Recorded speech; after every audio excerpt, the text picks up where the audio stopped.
The People's Conclave. Part 2, The Crown Rejected.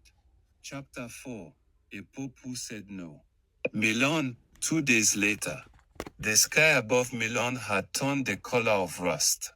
A heatwave clung to the streets like a punishment, and even the pigeons sat motionless beneath broken gutters.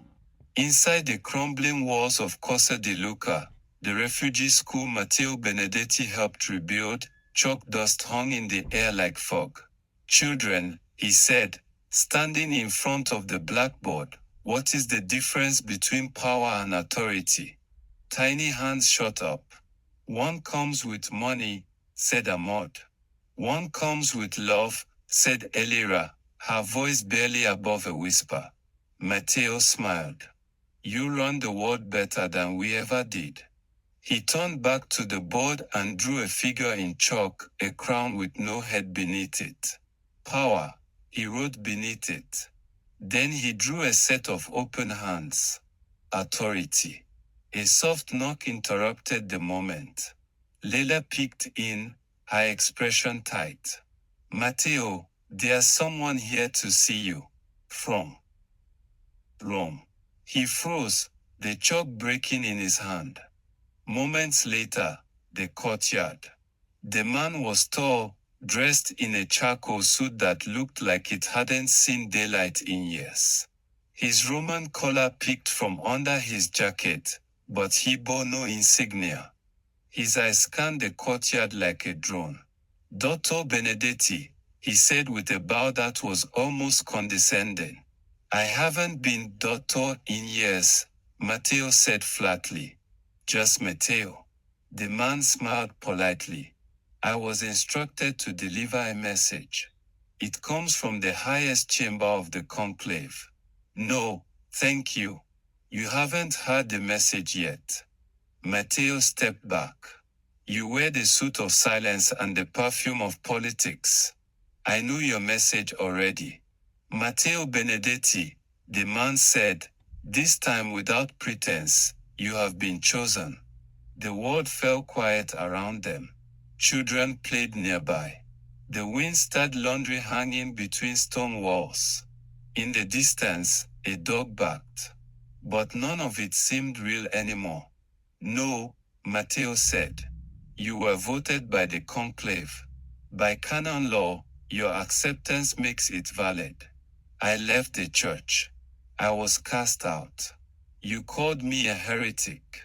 And now, the heretic is holy. I am not a bishop. Not even a priest. That can be remedied." Matteo turned away, fingers clenched. "Why me?" "Because the world has stopped listening to us.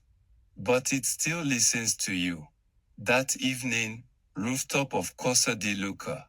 Matteo sat alone, watching the sun drip down the skyline like molten copper. His old notebook lay on his lap. He scribbled without looking. "They want a white robe. I only have scars." His thoughts burned. He thought of the church's betrayal, the pain, the excommunication letter, the silence from friends, the headlines. "Jesuit rebel cast out. Benedetti, heresy or prophecy." He remembered the last time he stood before an altar, how empty the ritual had felt. But he also remembered the boy who once believed that love was stronger than gold. Below, Leila approached quietly. She sat beside him. "They say history is watching." Matteo chuckled bitterly. "History watches us fail. God watches us bleed."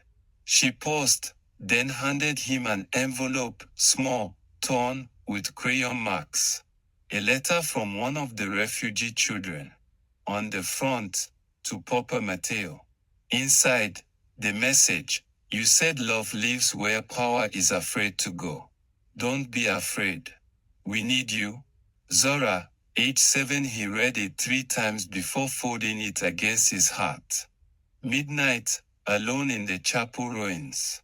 Matteo stood beneath a roofless stone chapel, long abandoned. A rusted crucifix leaned against the wall. Moonlight poured through broken arches. He knelt. Not for glory, he whispered. Not for Rome. Not for robes. He looked up at the crucifix, eyes wet. But if you still speak through the broken, then speak through me. The wind answered. Not with thunder. Not with revelation. Just a quiet hush. As though the Spirit was listening. Chapter 5, The Election Nobody Believed. Rome. 2 days later, rain pelted the cobblestones of St. Peter's Square as the crowd swelled. They came with umbrellas, candles, protest signs, rosaries. Some came hoping. Some came to rage. All came to witness. The chimney above the Sistine Chapel stood like a silent sentinel. For nearly 2 weeks, it had exhaled only the soot of deadlock. Now, at 6:43 p.m., it released white smoke. A gasp rippled across the square. It wasn't just the Catholics who turned their eyes to the Vatican. The world watched: Muslims, atheists, environmentalists, anarchists. They watched not for salvation, but for what the church might become next. Inside, the cardinals bowed their heads as the votes were sealed, the documents signed, and the chain of tradition, so ancient, so fragile, was extended to a man who had not asked for it. Moments later, papal sacristy, the room of tears. Matteo stood before the mirror in silence. The white cassock draped across the chair looked ghostly. He had never worn one, had never imagined it. A Vatican aide handed it to him. Matteo shook his head. "Give me the oldest one you have." The aide hesitated. "But Holy Father, don't call me that." "Not yet." He was given a worn cassock, stained slightly at the sleeves, its threadwork fraying like ivy roots. He put it on without ceremony. No tiara. No gold. No ring. He looked at his reflection and saw not power, but burden. "I carry this for the broken," he whispered. Outside, the balcony of St. Peter's Basilica, Cardinal Anzaldo stepped forward, his voice weathered but clear, echoing across the square in a dozen languages via translators and screens. Habemus Papam. The square held its breath. "We have a pope." He paused, letting history crackle in the silence. "I present to you, Matteo Benedetti, who shall be known as Francis II. Disbelief shattered the stillness. Gasps. Shouts. Applause. Fury.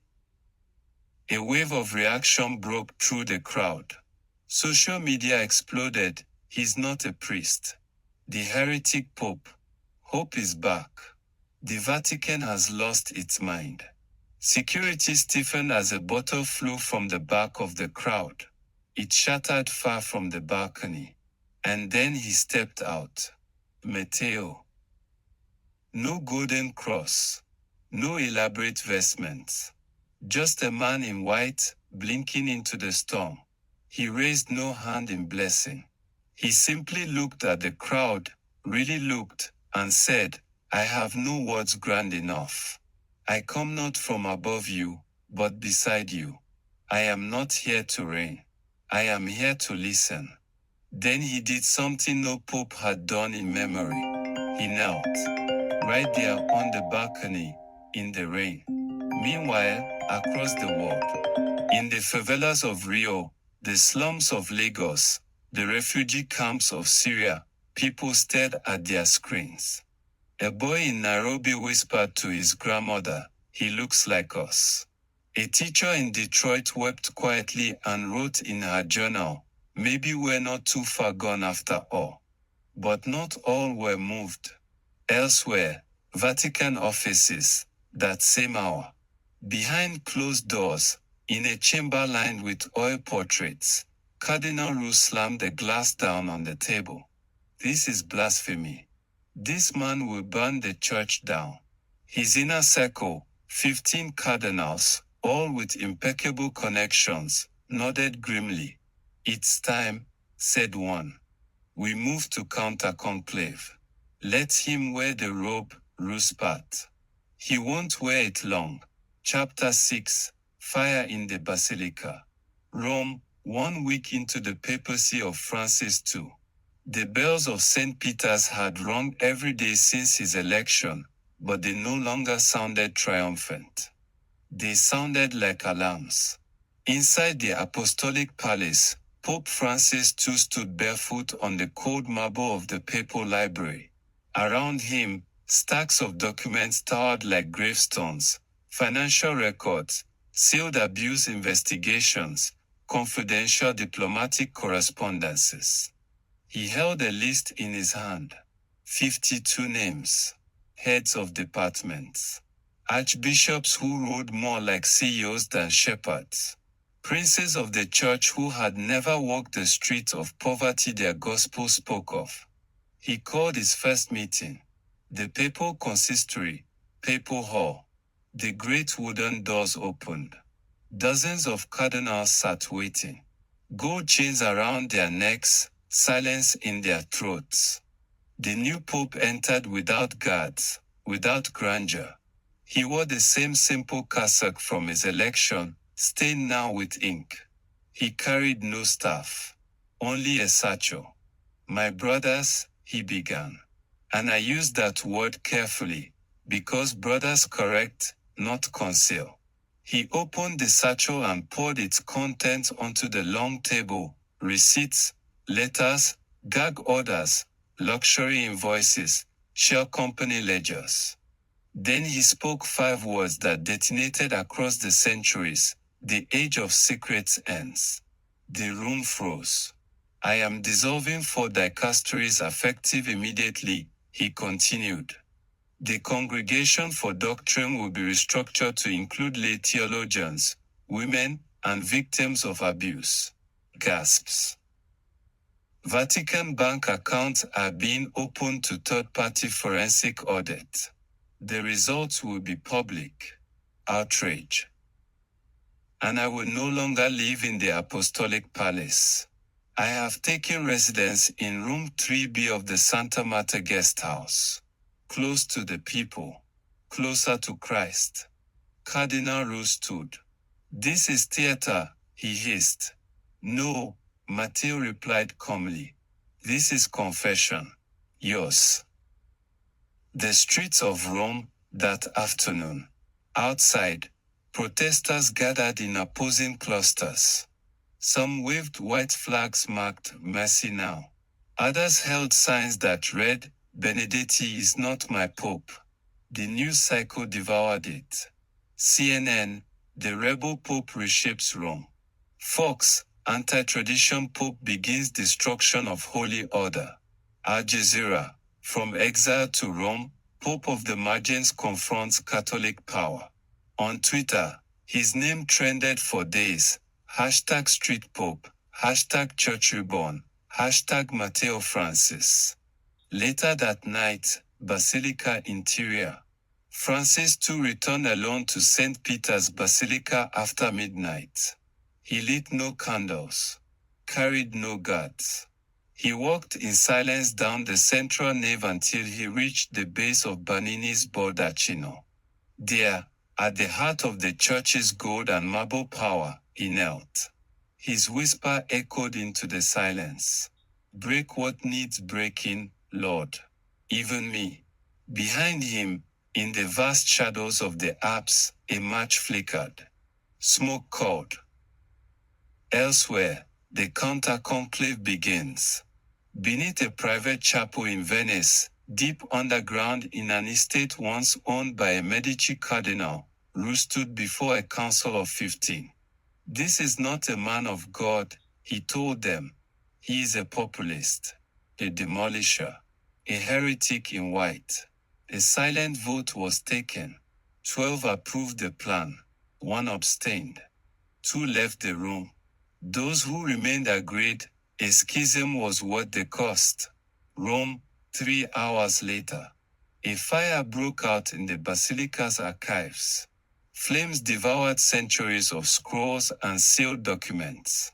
Fire crews swarmed. The Pope arrived barefoot, coughing through smoke, helping volunteers carry out water-damaged manuscripts. Someone handed him a scorched page. It was a copy of his old excommunication letter, burned through the signature. He stared at it, then smiled faintly. Even the fire knows what to forgive. Chapter 7, A Church of the Streets. 3 weeks later, the streets of Palermo, Sicily. The Pope walked without security. It wasn't protocol.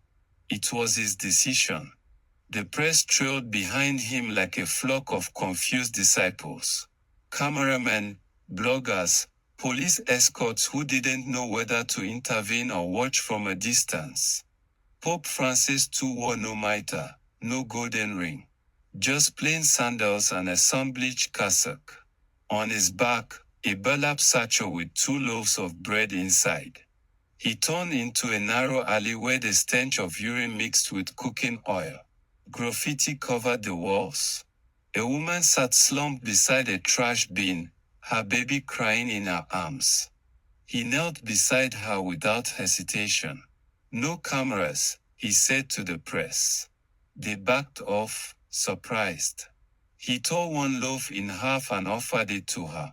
Then he handed the second to her child. Her eyes, sunken, unsure, filled with tears. She recognized him. "You're not supposed to be here," she whispered. He smiled gently. Neither was Christ. Rome, Vatican courtyard, later that week.